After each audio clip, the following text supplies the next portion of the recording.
Well, let's see if I can do this without accidentally bumping my touch screen and messing my video up. I'm out here campaigning in the Los Angeles area, out at Wilshire and Fairfax, in front of the Johnny's Coffee Shop restaurant, historical landmark, also popularly known as Bernie's Coffee Shop. And I just came across someone who looked at my sign and other signs around him. I've got this one here. It says, let's see, can I get that lined up so it's visible? A little difficult to do because I can't see my screen and aim it at the same time. I don't know how to switch cameras while I'm filming.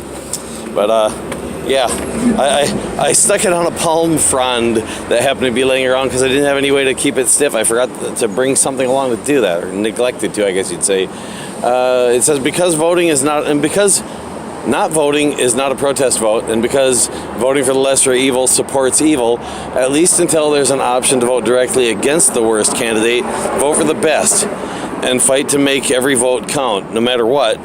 In the primaries, if you have that option, and more importantly, in the actual election, regardless of who the privately owned political parties nominate, plan ahead and make your candidate a valid option.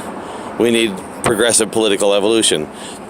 Now, that was the sign that was facing the guy at the time, and he just kind of shook his head no, like hung his head down like it was something depressing he was seeing. And so I pointed at the word best and I said, are you opposed to the idea of voting for the best candidate? And he says, well, I just don't like, how did he put it? He says, I just don't like progressives, liberals, socialists. And I said, oh, you mean people out making the world a better place? People like me, you know, doing the hard work to try to make the world better. And he just kind of, you know, walked away. And I'm thinking to myself, did he even understand the labels that he was using? I mean, okay, so he's naming off some labels. Does he really oppose the things that people who themselves use those labels, or more importantly, people those labels actually fit, stand for? Or is he just opposing the label itself because he's maybe been told that it's a bad thing? I mean, for example, you know, Stalin. Now, okay, Russia doesn't speak English. I mean, back then, I think even less so. You know, Russian was the language you'd expect to find in Russia. So, you know, Stalin, of course, did not use English words to describe things, but, you know, in the best translations that we have, that I know of anyway, basically he told the people he was going to give them communism. Communism sounded to the people like a good thing. He didn't give them communism. Communism is entirely incompatible with a dictatorship. And socialism and communism are not the same thing at all, by the way. Karl Marx thought that socialism was a step toward communism, an inevitable step toward communism. He thought that the whole world was going to be communistic eventually. Communistic meaning that everyone looks out for the community, that everything is owned by the community. You still have your personal property, you know, things like, you know, your own shirt, your own pants, stuff like that. But, you know, for the most part, that the community would own things. So, you know, so you don't need, for example, all these automobiles that are running all over Los Angeles because, you know, because people wouldn't have to be storing them in parking spaces and garages and things like that. You just use them.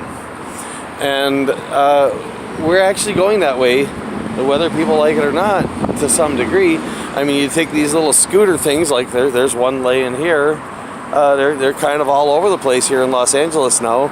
And different ones work slightly different ways. But as I understand it, basically the idea is you pay a certain amount to start it. I think some of them maybe you pay by how much you use it. I don't really know. Haven't tried one myself. But then you take it somewhere, and when you're done with it, you log out of the app or whatever, and or well, I guess if it's paying by how far you're using it. I don't know. Anyway, you're not sure exactly. Like I said, I haven't done it myself, but somehow you let it know you're done with it, and then somebody else can take it from there. And it's a form of transportation. It's much more efficient than driving a car in terms of how much fuel you're using to get from place to place, because you're not carrying the weight of the car with you everywhere you go, and that matters. We humans, I mean, there are almost 8 billion of us on the planet. I don't know, maybe by now it's slightly over 8 billion. I haven't checked real recently. The number's going up. And countries that have been traditionally, for the longest time, third world countries that haven't been using much, electricity, gasoline, coal, things like that, as they become more advanced, it's difficult to go straight to the most advanced technology. A lot of them, the easiest thing they can do is dig stuff out of the ground and burn it. Just like these United States of America did years ago and still continues to do. Now, we progressed enough, we don't have to anymore. We could move away from that.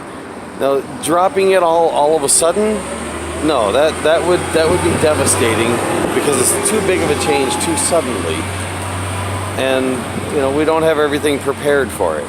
But we could make moves in that direction, and we are making some moves in that direction. Some other countries are way ahead of us, but that's progress, and that's important, because 8 billion people burning up fossil fuels, releasing carbon back into the atmosphere that was trapped back before there were bacteria that could digest trees or similar materials. In other words, lignin, the cell walls of plants. They didn't get broken down like they would now, and a lot of that carbon ended up trapped underground, and we got coal deposits from it, and we got oil deposits from it, and depending on exactly what processes they went through, different substances that are burnable, that have carbon-based chemicals that can combine with oxygen to release heat and energy. Heat being a form of energy, but heat and other energy. So if we don't want to release all that, all that carbon back into the air in the form of carbon dioxide, or worse yet, carbon monoxide, we need to move away from such things and start using more wind power and solar power and other such readily renewable sources, and storing the excess solar power for later, so we can make good use of it instead of letting it go to waste, and not release gases into our atmosphere that trap heat and cause our climate to change rapidly. I mean, there's nothing wrong with a little climate change. That's normal. Humans are causing rapid climate change, specifically in the direction of making the planet get warmer overall. For cold climates, that might seem like a good thing. I grew up in a cold climate, but it's not a good thing, because water levels are going to rise, storm systems are going to increase. I mean, there's a whole lot of stuff that goes along with it, and it's not just a matter of it's getting warmer. Not to mention, that the ecosystem then changes, and for example, animals that have adapted to survive in cold climates may very well go extinct, and people who live in an area like where I grew up, who a lot of them sort of count on being able to do a certain amount of hunting for their survival. That's going to mess with things. So, I'm all for progress, but not just change for the sake of change.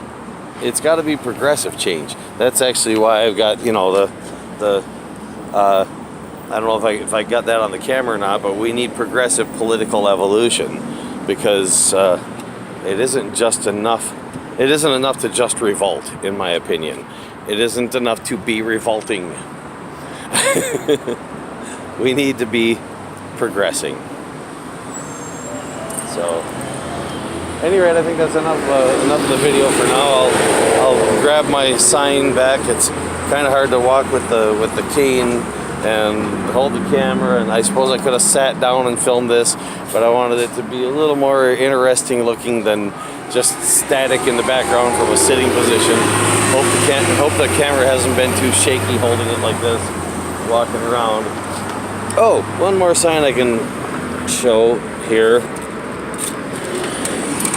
For those who've been wondering who Bernie's going to pick for his running mate, I haven't got the answer to that, but I know in 2016 here in California, we Bernie electors picked Tulsi Gabbard as his running mate, and I've done some surveys and seems to still be the most popular option, so I went ahead and made this.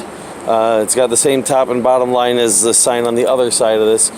Because not voting is not a protest vote, we the people elect President Bernie Sanders and Vice President Tulsi Gabbard, regardless of who the 1% nominate. We need progressive political evolution. What I mean by that, who the 1% nominate, in 2016, Bernie Sanders won the Democratic Party's nomination. Democratic Party members and independents who were allowed to vote in their open primaries collectively nominated Bernie Sanders to be the person the Democratic Party would put on the ballot for the 2016 elections. And the Democratic National Committee decided they weren't having any of that, threw out some of his delegates, and redid the vote. So basically they handed us Donald Trump on a silver platter, so to speak. And that's what we've been stuck with ever since. It wasn't the Republicans that gave us Trump. It was the Dems. Now, I don't mean the members. I'm not talking about the party members. I'm talking about the people the party members rely on. So if you're watching this and you're a Democrat, consider that. I'm on your side, but that doesn't mean I'm a Democrat. I'm an independent. I'm on your side because I'm trying to make the world you live in a better place. And I hope that you Democrats and the other independents will join me in force in the general election in electing Bernie Sanders as president.